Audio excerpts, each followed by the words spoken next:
Esta mañana tenemos el privilegio de estar con el doctor Miller. Quisiera hablar un poquitico de su amplia historia de vida. No podríamos hablar de todo, pero tan solo 3 cosas básicas. El doctor Miller se graduó hace 9 años en la Universidad de Oxford. En este momento trabaja como médico en el Reino Unido. Enseña Filosofía en la Universidad de Oxford, donde la investigación se centra en la política del aborto en la práctica. También tiene una maestría con distinción de Estudios Bíblicos.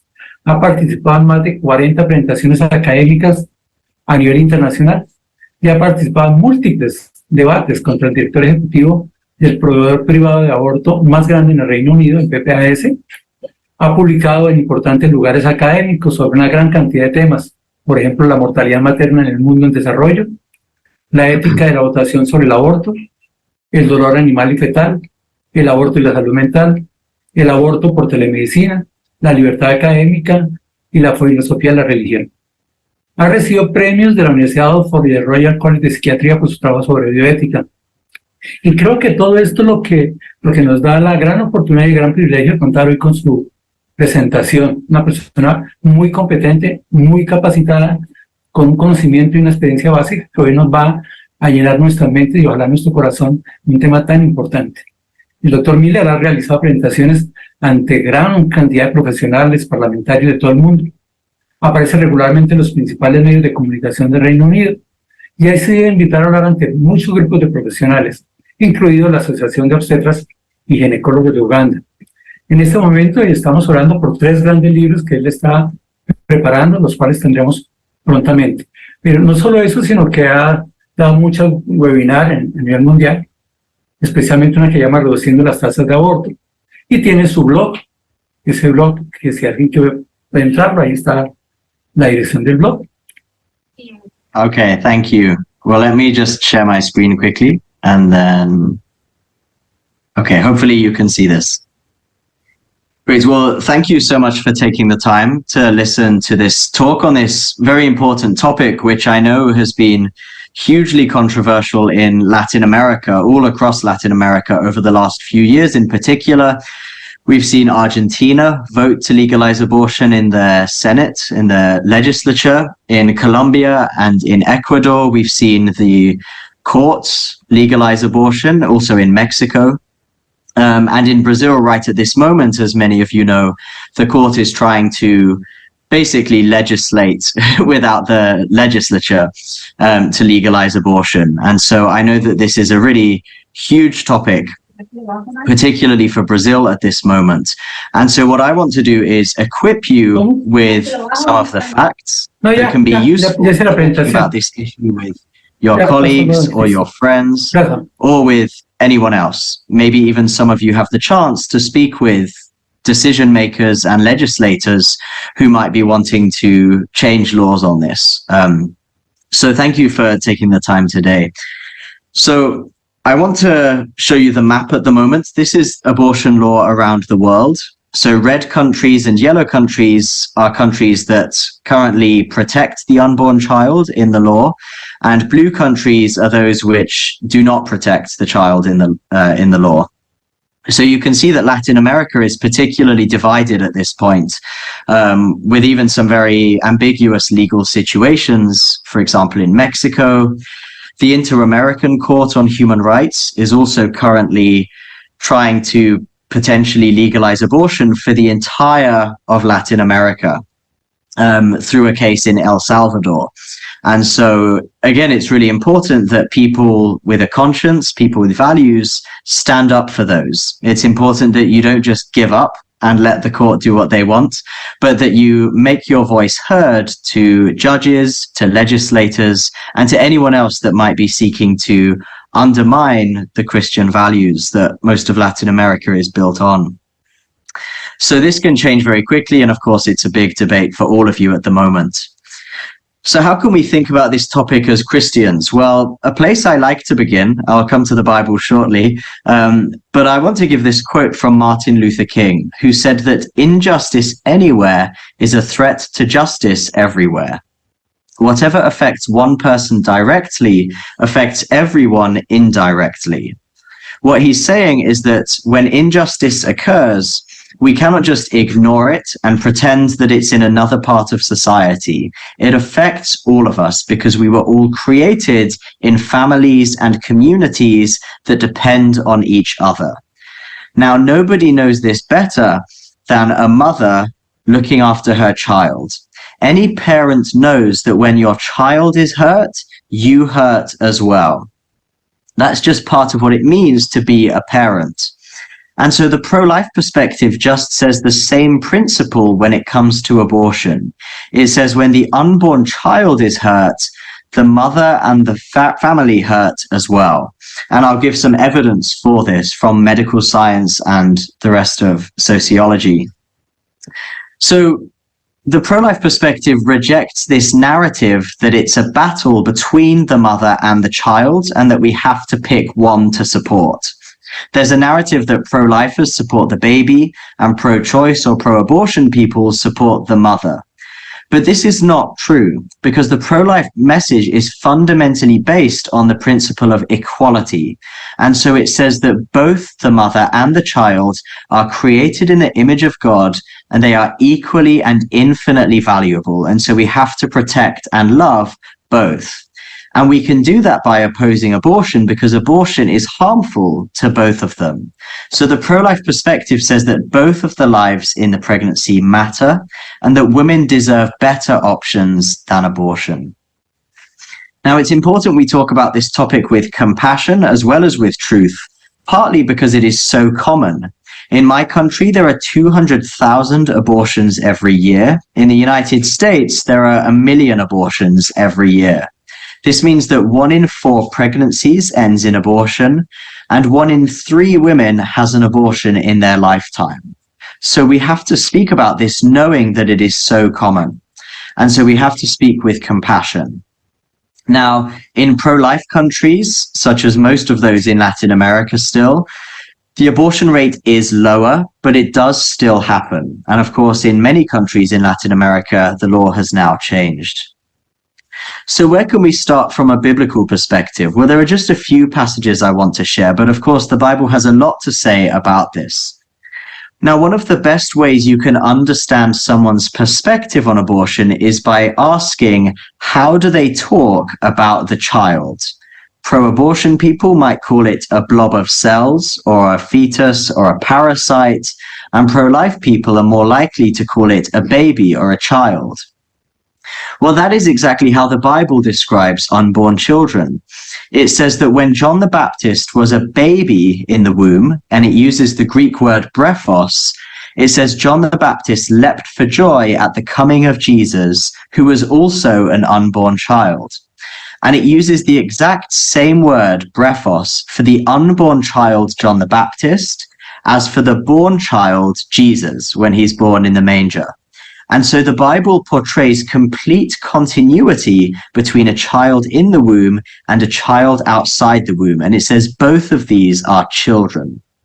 Later in Luke's gospel, it even says they were bringing infants to Jesus that he might touch them.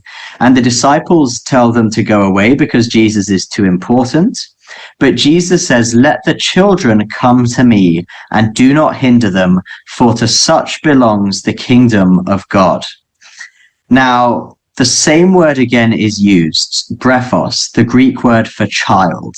And so the unborn child is part of this group called children that Jesus says the kingdom of God belongs to such as them. And of course, we heard just in the opening introduction, Psalm 139, which talks so powerfully about the unborn child being created by God. But just in particular, I want to highlight a verse that says, your eyes saw my unformed substance. What that means is that even before the child had a shape, even before it looked like a baby, in the very earliest stage of pregnancy, God still saw that child. So it doesn't make a distinction between early pregnancy and late pregnancy. It says from the very beginning, when the child still didn't even look like a baby, God saw them and had written the days planned for them. And so from the very beginning, Christians had 2 responses to abortion. They said, firstly, we have to give legal protection for the child. So in the Roman Empire, abortion was completely legal, and infanticide was also legal. And Christians said babies matter, whether they're born or not. They have to be protected. And so one of the first things Christians did when they got political influence was to prohibit abortion and infanticide together, because they said these are the same thing. But at the same time, they also said we have to provide practically with practical love for the mother and the child in that situation if they have a difficult situation. And so Christians were known for being the people who would look after the mothers, look after the children, and even adopt the children if they were abandoned. And so the Bible presented this pattern that Christians followed that said they have to have legal protection for the child as well as the mother, and we also have to provide practically for both of them. And the pro-life movement is incomplete without either of these responses. So I want to talk about some of the ways that abortion is harmful to women. And there are many ways that I don't have time to talk about, but I want to give you just a few today. So the first is sex-selective abortion, which means that an abortion takes place just because the baby is a girl. If the baby was a boy, they would be allowed to live, but the parents do not want a baby girl, and so they have an abortion. It's now estimated that there are 2 million sex-selective abortions around the world every single year. So over just 10 years, that is 20 million missing women and girls because of abortion. Now, there are many, many more abortions in general, but these are just the abortions on sexist justifications. And so what this means is that abortion has become one of the most powerful weapons to eradicate the voice and the visibility and even the presence of women in society. Now, this has downstream consequences. In some villages in India, there are no baby girls born. They have baby boys, but they do not have baby girls. And so as a result, the men traffic and kidnap women to bring them to the villages so that they have people to have families with. Of course, this is wrong. This is exploitation. This is human trafficking, but it is a consequence of sex-selective abortion. So even the girls and women who survive this experience then become the victims of trafficking as a result. The second way that abortion is harmful to women is because it is so often forced on a woman by somebody else. So it's estimated that around a quarter of abortions are forced on a woman by somebody else, their parent, their partner, a pimp or abuser, sometimes even the doctor or the abortion provider, and sometimes their employer. In fact, studies show that most women having abortions say that they were under pressure from something or someone. They say that I had to have an abortion because otherwise I would have lost my job, or I would have lost my relationship, or I would have run out of money. So there's often this narrative that this is about choice. But the reality is much more complicated. Most women having abortions feel that they have no real choice, because if they did have a real choice, they would keep their baby and they would want to do that. In fact, we know that abortion providers themselves pressure women to have abortions. This is a hospital regulator report from one of the main abortion providers in the world, but this clinic was in the UK. And they found that staff were paid bonuses if women had more abortions. So the clinic set a target that 98 to 100% of women entering the clinic should have an abortion. And their staff were paid bonuses if the women had more abortions.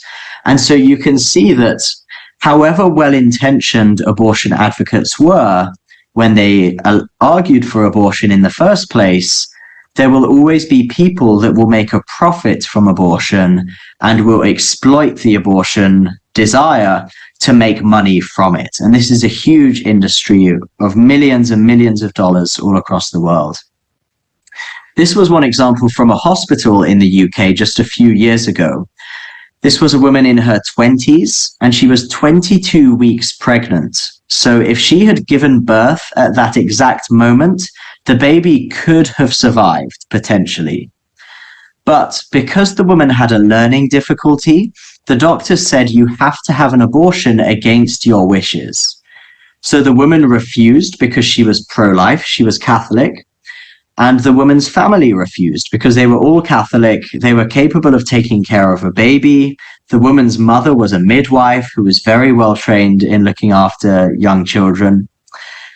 But the doctors said, we're going to take you to court to force you to have an abortion. And they said, instead of your baby, we will give you a new doll, muñeca, to play with instead. And so the court judged that although the woman wanted to have the baby, she should still have an abortion against her consent. Now, this judge used to be one of the leading lawyers for the UK's largest abortion provider. So this is a mentality at the very heart of the abortion industry, which is that it is not really about women's choice. It is about promoting abortion and making money from that, especially for women who are disabled. Now, the third way that abortion is harmful to women is the impact on a woman's mental health. This was the world's leading researcher on the topic. He was a New Zealand professor of psychology, and he was pro-choice. He said abortion is a woman's right and it should be legal. But he said we have to be honest about the scientific evidence. And he said at the present time, there exists no credible scientific evidence demonstrating that abortion has mental health benefits. In fact, he said the opposite.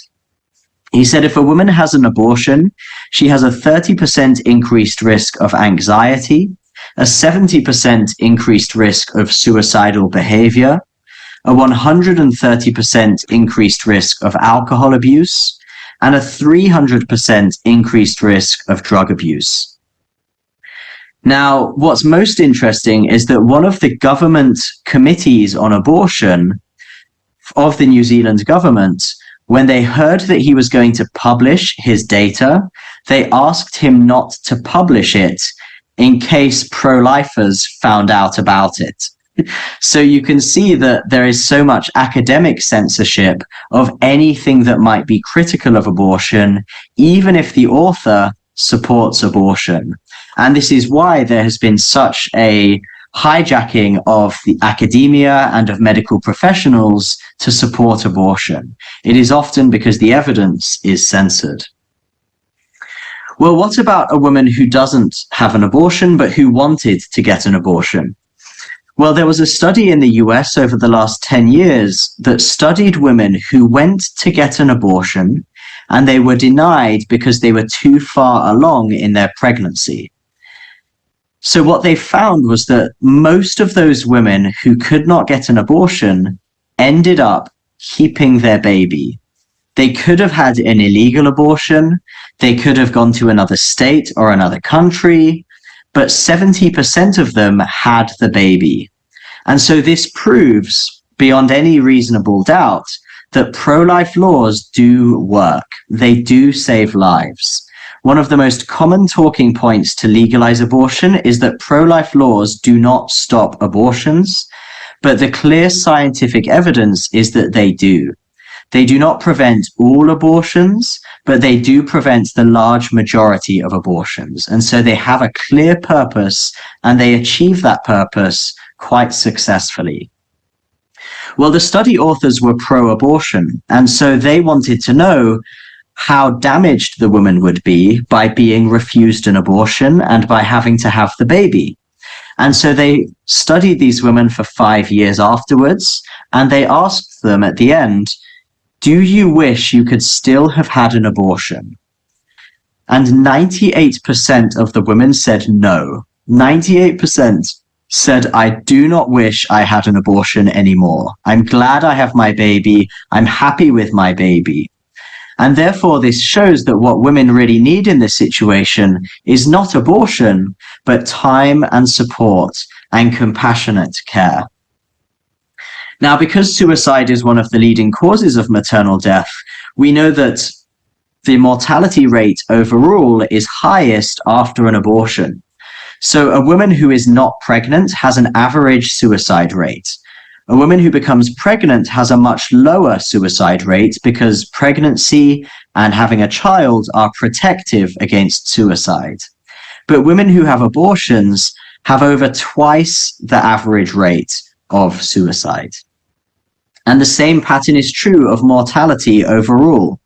So women who get pregnant have a lower risk of mortality, but women who have abortions have a higher risk of dying within a year compared to women who become pregnant or compared to women who do not get pregnant at all. So many people will say that abortion is safer than having a baby, but this is not true when you look at the mortality statistics overall. We know that abortion has other complications, both immediate complications like hemorrhage or infection, but also long-term complications. We know that it causes a significant increase in preterm birth in future pregnancies, and preterm birth is the leading cause of death for young children around the world. So this has a huge cost in lives, it has a huge cost to the healthcare system, and a huge economic cost, both from the neonatal costs and from disability that might arise as a result of preterm birth. So thousands of children are born early in the US and around the world each year because of a previous abortion that the mother had or was forced upon her. And so finally, in terms of the problems for women, we have a problem that results from cultural change when abortion is legalized. Now, this is a bit more complex, so please bear with me. When abortion is legalized, people have a lot more sex with a lot more people because they feel like they have a backup insurance option if they get pregnant. So instead of avoiding sex because they're scared of pregnancy, they have sex because they know they can have an abortion. And so what this means is that there is a massive increase in sexually transmitted diseases. So sexually transmitted diseases are a huge public health problem across the Western world, and a large part of this is because abortion was legalized. Now, of course, many of these conditions affect women particularly badly. Gonorrhea, for example, causes pelvic inflammatory disease, ectopic pregnancies, miscarriage, preterm birth, and so on. HPV causes cervical cancer. HIV/AIDS, of course, affects both women and men, but causes death in the long run if it's not sufficiently treated. And so this causes huge health problems and problems for maternal mortality in particular. But there's another thing that happens when abortion is legalized and there is a lot more free sex. This is that men have a lot more sex and they can just walk away from the consequences. So if a man gets a woman pregnant, he says it is your body, it's your choice, and therefore it's your problem, and I have nothing to do with this. If parenthood is optional for you, then parenthood is optional for me, and I'm choosing to not be a parent. And so he walks away, he can earn as much money as he wants, he can have as many relationships as he wants, he can go out whenever he wants. He has no consequences from this sex, and he is completely liberated with no responsibility or duties. Now, that was the promise that they gave to women. They said, if we allow abortion, then you can have all of these things as well. But that is not the reality, because all the women get pregnant and many of them do not want abortions. And so every woman is the person who deals with the consequences and is left to pick up the pieces by herself. She has no support from the man at all. She is the one who deals with it financially, economically, physically, emotionally, and in every other way. And so she has to go through a traumatic abortion by herself, or she has to raise the child by herself. And so the man is completely liberated by abortion, and the women actually become more trapped than beforehand because they have the same problem, only they have it worse, and they have to deal with it by themselves. And so it has been shown that this has been a huge cause of female poverty since abortion was legalized. Abortion was legalized, and that meant that women went into poverty because they were left by themselves in these situations, whereas previously the man would usually take some responsibility. Now, this family breakdown has many, many consequences, not only poverty for the woman and for the child in particular, and huge inequality as a result, particularly among ethnic minorities. It also causes mental health problems for the mother and the father and the child. And family breakdown also means that the father and the child are more likely to be involved in crime and violence and drug abuse as they get older. So it causes many ripple effects throughout the whole of society. And so I want to finish just by sharing some statistics about abortion and also about the child themselves. As I said, in the UK, there are 200,000 abortions every year, which is 1 in 4 pregnancies. That means 1 in 3 women have an abortion in their lifetime. Now, only 2% of these are because the child has a disability. Only 0.01% or lower are because there is a risk to the woman's life. And data from Florida suggests that about 0.1% are because the mother was a victim of sexual violence. So 98% of abortions are actually for social or economic reasons. They're not because of one of those extreme situations. In the UK, abortion is legal for any reason up to 6 months, and legal if the baby has a disability up until birth or even during birth. Other countries with similar laws include the UK, Colombia, Canada, Singapore, Netherlands, etc. So these laws become extremely radical. So how can we think about this from an ethical perspective? Well, it's a helpful place to begin with international human rights law, because international human rights law says that every human being has the inherent right to life. It doesn't say some human beings. It doesn't say rich human beings or white human beings or men or anything else. It says every human being has the right to life. And then it doesn't say that this is an ideal that we should aspire to. It says that this right shall be protected by law. So you have to protect this in law. So the question fundamentally is the embryo or the fetus a human being? We're not talking about a potential human being. We're not talking about a future human being. We are asking, is this an actual human being? And this is a scientific question. The word biology literally means the study of life. So biology can tell us when life begins and what counts as a human being, an individual human organism. And just to be clear, that is what we're talking about. Because bacteria are alive, but they don't have a right to life. Skin cells are alive, and they might even be human, but they don't have a right to life. The thing which has a right to life is one of us, which means a human being, an individual member of Homo sapiens, or an individual organism in the human family. That is what we're talking about, to be clear and precise. And so scientists can answer that question. This was a survey from the US just a few years ago, where he asked the public, who is the expert on when life begins? And 80% said biologists. This is a biological question. So he then asked 5,000 biologists, when does an individual human organism begin to exist? And he found that 95% said that life begins at fertilization. 95%. He even asked them about their views about abortion.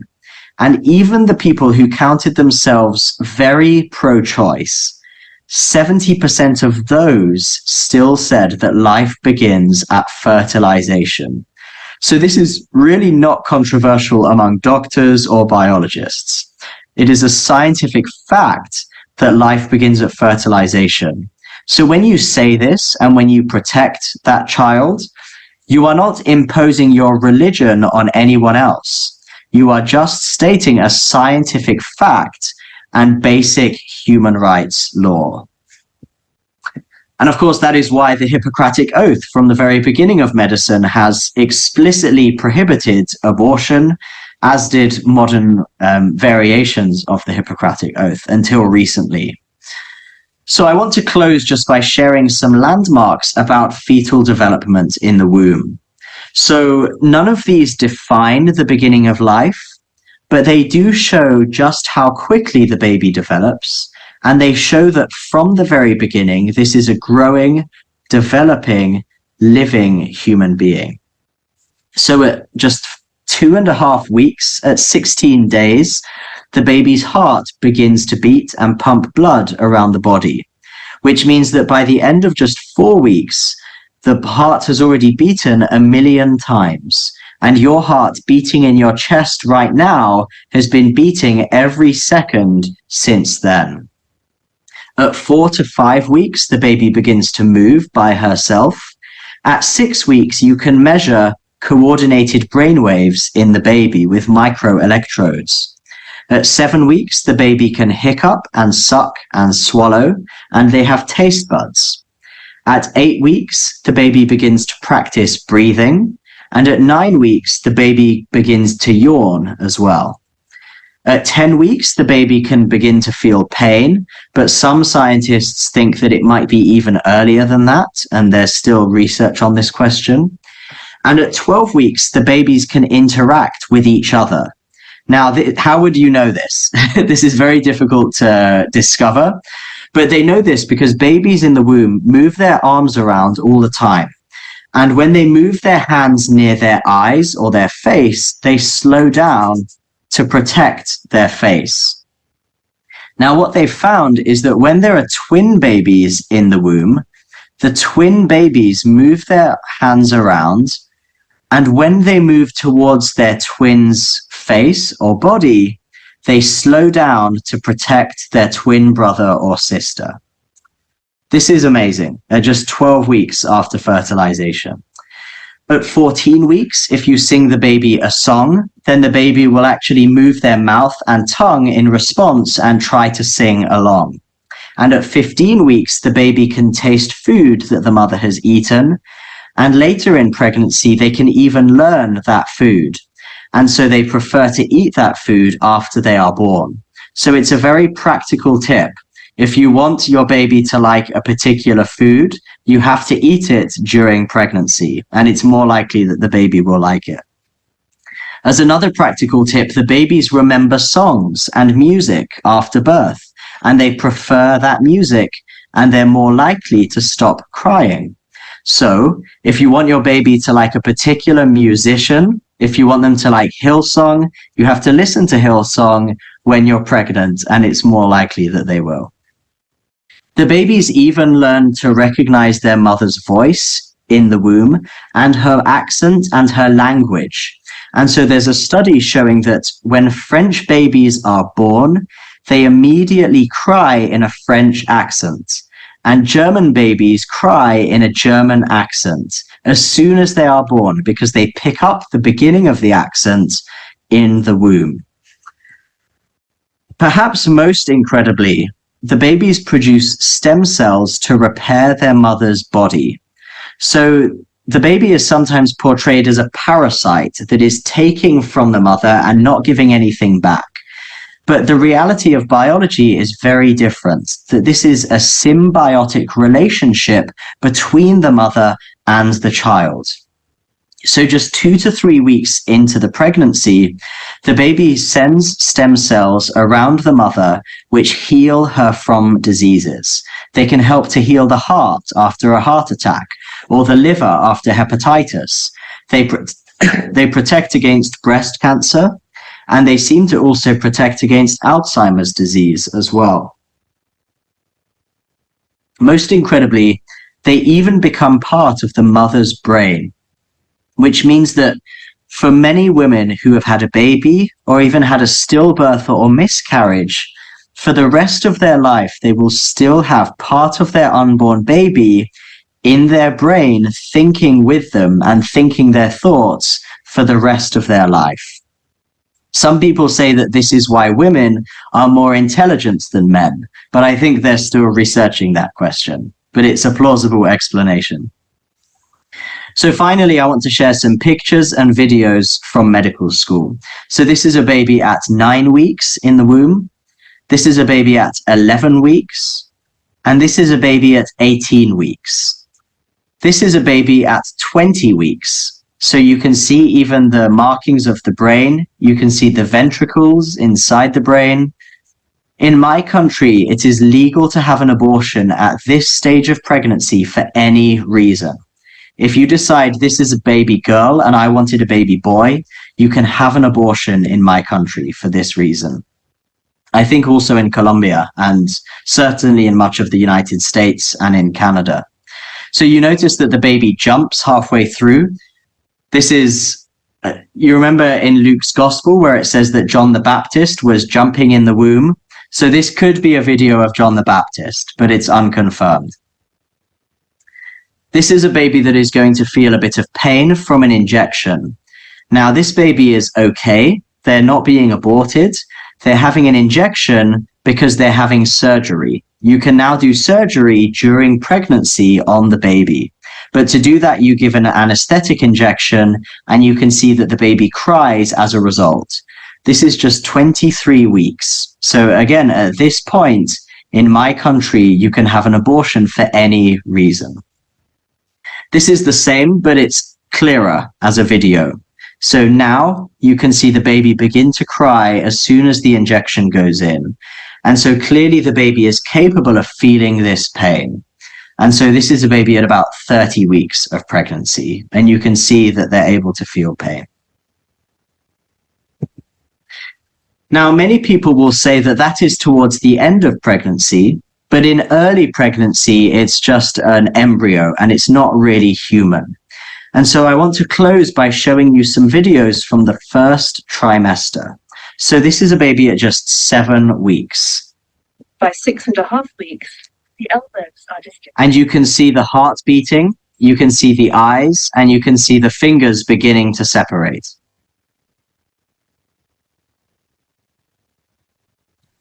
This is a baby at 8 weeks.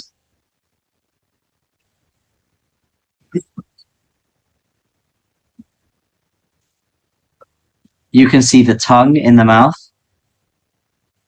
And you can see the fingers and the toes. And this is a baby at 9 weeks.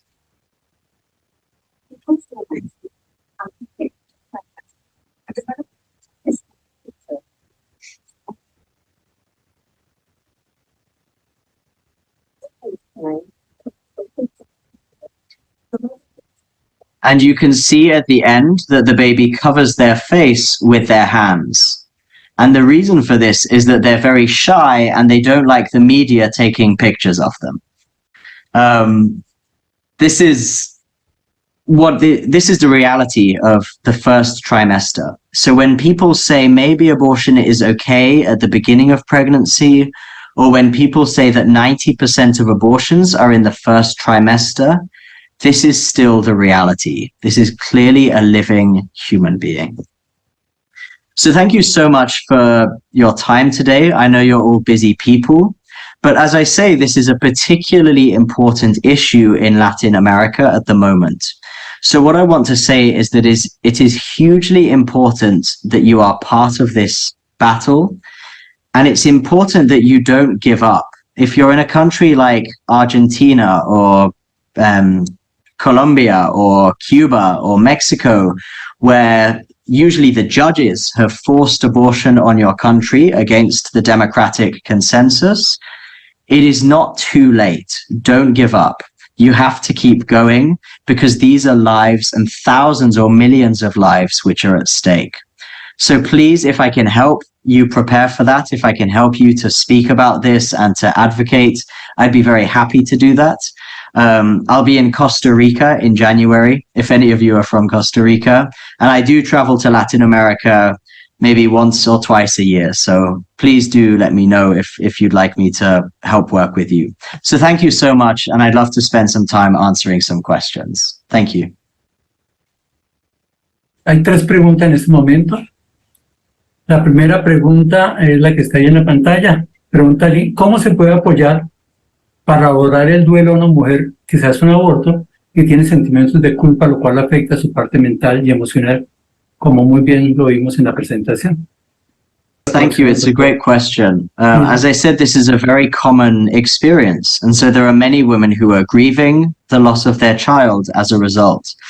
I think one of the best things you can do is put them in touch with people who are professionals and who do this either full-time or have experience volunteering with this. So there are many organizations around the world which work for post-abortion healing. There's one organization in many countries called Rachel's Vineyard. And I was in Dominican Republic maybe a month ago, and they had Rachel's Vineyard in the Dominican Republic. They're probably in other countries in Latin America as well. And so I would first try and direct someone to one of these organizations with experience in that. If you want to say something yourself, I think the most important thing to begin with is just to listen. Listen and tell them that you will not judge them, you will not condemn them, but you will be there to listen to what they've been through and then to try and help them to heal from it. And that they can share anything with you, and you will go through that with them as a friend and as someone that cares for them and wants to see them be healed and to be taken care of. So I think the most important thing is to show that you care for them. And then you can begin to think, how can we help after listening to their situation? And then is there someone with more experience who could help to work through these emotions with them? Because I think that would be the most helpful thing that you could do in that situation. Hay una segunda pregunta.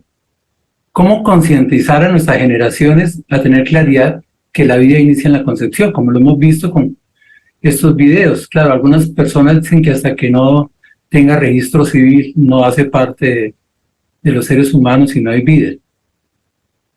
La pregunta es cómo concientizar a la generación.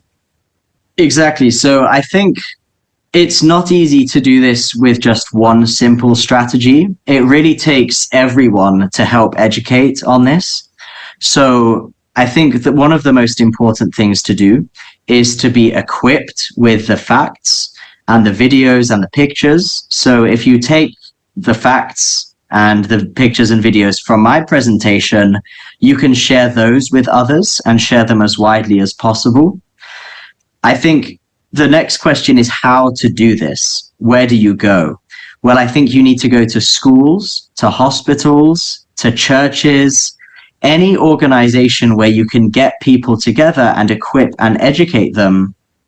And you need to give talks and speak to the leaders of those communities to encourage them to educate with these facts and statistics and the videos as well. So it's really important that you train people that can speak publicly on this. If you need help with that, then I can help to do training for public speakers. And then they can in turn train a load of other speakers. And so what you really need eventually is to have 100 different people equipped to share this kind of presentation, and then to go into as many schools and churches and hospitals and other groups as possible. So it really is a big effort with a lot of people. And so the key thing is training up a lot of people who can give this kind of presentation, but particularly to focus on the younger generation who might be more misled by the culture or by social media. As I say, it's really important that you get the good resources. Don't just say life begins at conception. Show them the pictures, show them the videos, give them the statistics, tell them about the survey that 95% of biologists agree with this. They really need to have a firm grasp of this with good evidence, and that is what can help them to change their minds. Muchas gracias por la respuesta, doctor Miller. qué bueno poder ser capacitados y créame, yo sería el primero que estuviera ahí en esa lista, pues es de mucho interés concientizar a nuestras generaciones, más cuando el principio de la vida vale hoy tan poco. Y hay una tercera pregunta. Los activistas pro aborto niegan el síndrome posaborto, que presentan muchas mujeres después de realizarse un aborto. La pregunta, ¿cómo podemos presentar de una manera racional y científica las consecuencias de un aborto en una mujer? It's a good question.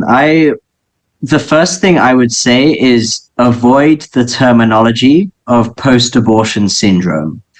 I agree that it's a thing and it refers to a real phenomenon, but by using that term, it becomes very easy for people to say that term is not a widely recognized medical condition, it's not an official medical condition, and people might be persuaded by that.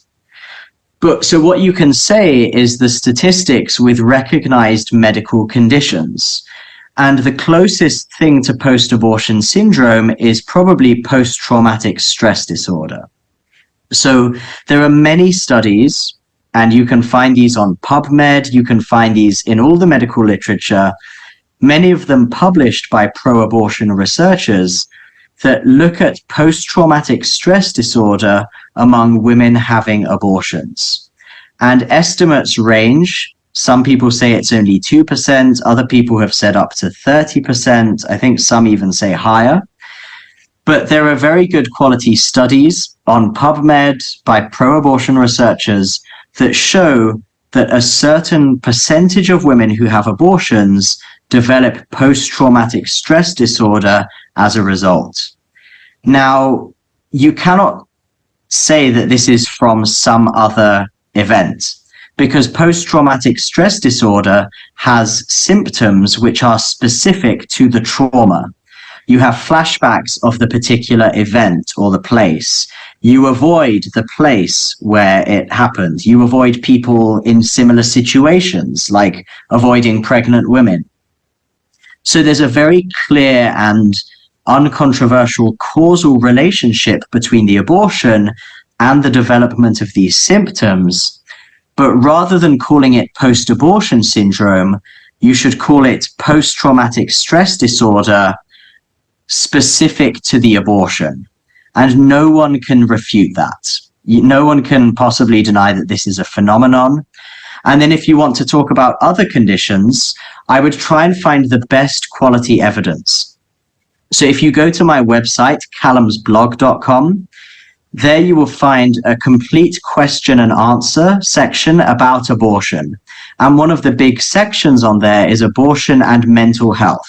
And so if you have any questions about the evidence on mental health, you can go there and find a lot of the research. I think one of the big problems is that pro-life people just use any study they can find without looking at the best quality studies. So it's really important that you know who are the top researchers on this question and what does their evidence show. So I would use David Ferguson's study, the person I mentioned earlier. He had a meta-analysis in 2013. He was pro-choice, and everyone agrees that his research is the best research on this topic. So rather than just using any study, use David Ferguson's 2013 study, and that is really difficult to argue against. So those would be the starting points for convincing people that don't believe in the mental health consequences of abortion. Thank you for that question. Bueno, y hay una cuarta pregunta sobre la Asociación Americana de Psicología. Ellos afirman que la salud mental de la mujer mejora cuando se realiza un aborto. I haven't seen the American Psychological Association say this. The American Psychological Association did a review of the literature in 2008, where they said that for an adult woman with no psychiatric history, if she has a first trimester abortion, if she has just one first trimester abortion, she is no more likely to have mental health problems. So they don't say that abortion makes things better. They just say that abortion doesn't make the problem worse. Now, there are many problems with this review. One is that it is outdated because it was published in 2008, and the best quality study on this subject actually came out also in 2008, and they did not include it. The second problem is that the review only looks at a minority of women having abortions. They say these are women who are over 18, they only have one abortion, they have an abortion in the first trimester, and they have no psychiatric history. Now, when you qualify the claim with all of those conditions, it actually refers to the minority of abortions. It doesn't say anything about the majority of abortions, which are either in children or in the second trimester, or they're a second or third abortion for the same women, etc. We also know the American Psychological Association is politically motivated. They explicitly say on their website that they support abortion as a woman's right. So they're clearly not unbiased on this issue. And then there are many other methodological issues with their review as well. Those are just some of them. What's interesting is that they said David Ferguson has the second best study on this topic. And they didn't even know about his latest study, which was much better and which solved all of the problems of the first study. So if they were doing the review again now, they would say that Ferguson's study is the best in the world. And that study clearly shows a relationship between abortion and mental health problems. So I'm sorry, I know that that gets quite technical, but since you're mostly healthcare professionals, I hope it wasn't too technical. So there's a lot to say in response to these sorts of claims, which really are just based on censoring the evidence or misrepresenting the evidence. Bueno, doctor Calum Miller, muchísimas gracias. Creo que nos ha dado una muy buena ilustración, una muy buena motivación de que hay que hacer mucho ante los influjos de este mundo, las nuevas propuestas que hacen sobre el aborto. Alguien pregunta sobre la dirección de su blog. Permítame, yo voy a compartirla para que la tengan allí. Esta es la dirección que yo tengo, calumsblog.com. Entonces, para que ustedes puedan visitarla. Doctor Miller, muchísimas gracias. Ha sido una gran bendición, especialmente para mí, y muy motivados a trabajar seguramente en los colegios y algunas otras partes. Muchas gracias. Y lo siento por mi español, es malísimo, pero mi inglés está bueno. Entonces, muchas gracias por su paciencia con la traducción.